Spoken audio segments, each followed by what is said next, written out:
Hey guys, welcome to my YouTube channel, and my name is Kinsey. Today I want to teach you how to make a very nice and rich Nigerian stew with all the right ingredients, right? So actually the most important thing right now seems to be a trend, right? And it works magic, right? So you have to actually wash your tomatoes, your onions, and your pepper. Make sure that they are thoroughly washed. You can even use salt to wash them, or you can use vinegar to wash them, right? Before you put them in the oven. So you have to roast them before you start cooking them and boiling them. This actually helps to get rid of that tanginess in the tomatoes, because sometimes when you cook stew, your tomatoes will come out biting, like they will be some kind of sour or tangy, right? So actually in your pot, you make sure that you have a clean pot as usual, as I always say, because guys, please always make sure that you cook in a clean place and you use all the clean utensils that you're using for the kitchen. So you definitely wash your pot, and then you put your beef, if you have beef or any protein of your choice. I'm using beef, chicken wings, and turkey, right? And then after that, you go in with your seasoning. This is before the gas is on. Actually, the gas is already on, yeah? So you put everything in the pot, and then you go in with your seasoning. So the main purpose here is to make sure that everything steams before it starts boiling, so that you actually extract all the blood from the chicken and the beef, all right? So my seasoning today is curry, thyme, chicken seasoning, different brands of chicken seasoning, bay leaf, rosemary, and so forth, right? And definitely I'm going to use ginger and garlic as always, right? So you boil your chicken and your beef, everything together until everything is well cooked and tender, right? This is now ginger and garlic. So once that is done, I'm also going to add some onion flakes. Like this really gives it a nice kick, because that onion flavor and the chicken, man, nothing beats that, especially if you're cooking stew. Sometimes if you don't really have enough tomatoes, you can just have a lot of onions in your stew, and that actually works, because why? Onions are not as tangy as tomatoes, right? So you're going to mix this all together and make sure that you start steaming it before it starts boiling. So it's already mixed, and now I'm gonna start adding water, right? So I've like I said, I'm adding different types of seasoning, and now this is what it looks like now, right? Then now we're gonna go in with our water and make sure that this boils for about 15 to 20 minutes until all the meat is done. Actually, there's no really time for this thing.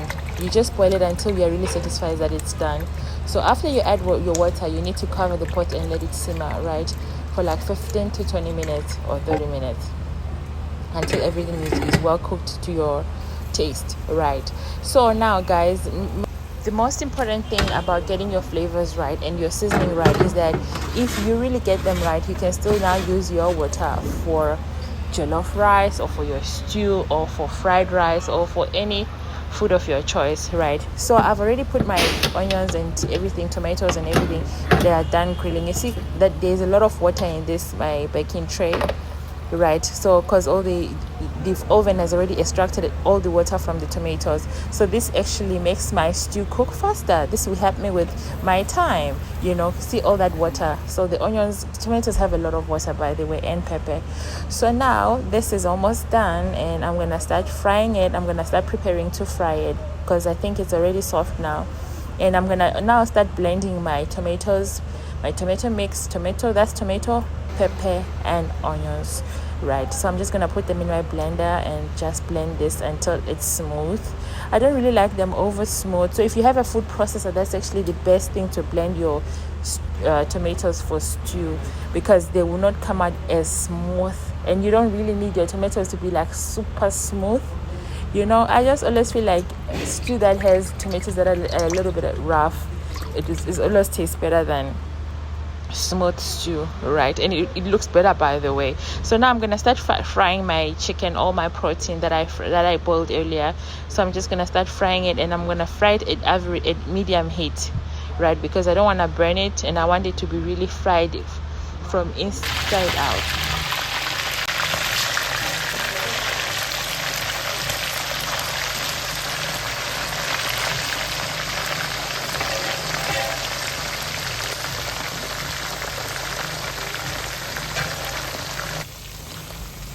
Okay, once you're done frying your chicken, now it's time to prepare the stew.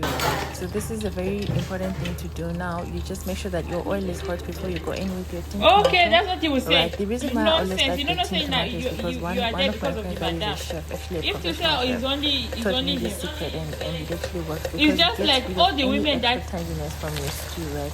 You know, since some people naturally their nature is small. So now you're gonna fry your tin tomatoes first before you go in with your onions. But once you see that okay, they've already completely melted, and then now you go in with your onions. You fry your onions until they are transparent, and then after that you go in with your tin tomato. I mean with your tomato paste, your roasted tomato and onions and pepper, right?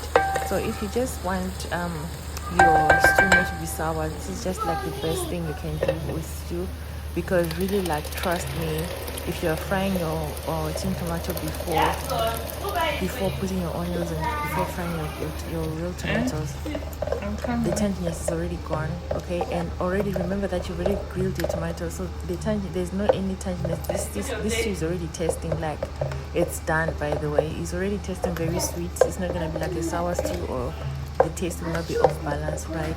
So you just mix this together and cover it and leave it to cook until you are satisfied. So with my seasoning, guys, I don't really like go overboard, and remember my stock, so I'll just probably like put my chicken seasoning and my ginger and garlic and salt only, because I've already seasoned my meat with a lot of seasoning, so that's just what I'm gonna put, and just a little bit of salt. So you cover this and you leave it to cook. I'll show you what the stew outcome will be. Just stick around. So remember, the protein that I use for this stew is chicken, beef, and actually I had pre-boiled cow skin in the fridge, so I'm also gonna put that in, right? So after I've mixed my chicken and my beef back into the stew, you really need to do it so that also you just really have that rich taste of stew and chicken. You know, some people wonder, what does it really taste like once you mix chicken and fish and beef together? Actually, the taste is actually very nice, you know. Now I'm also now adding my fish, you know. Before I came to Nigeria, I used to see Nigerian stew, and I used to wonder, how do people cook and mix beef, mix chicken, mix fish together? Because where I come from, it's either you're cooking beef stew, and that is 100% beef, or chicken stew, and that is 100% chicken or fish stew, right? So this is the outcome, guys, and I really hope you like this. Please, if you're not following me, please take this opportunity to follow me, and because I'm gonna be dropping my first South African cooking video ever. You know, I have never actually cooked South African food before on camera, but I'm gonna do it. So this is my meal as well. So I just decided to cook my own South African meal today, and I cooked for my family Nigerian food. Bye.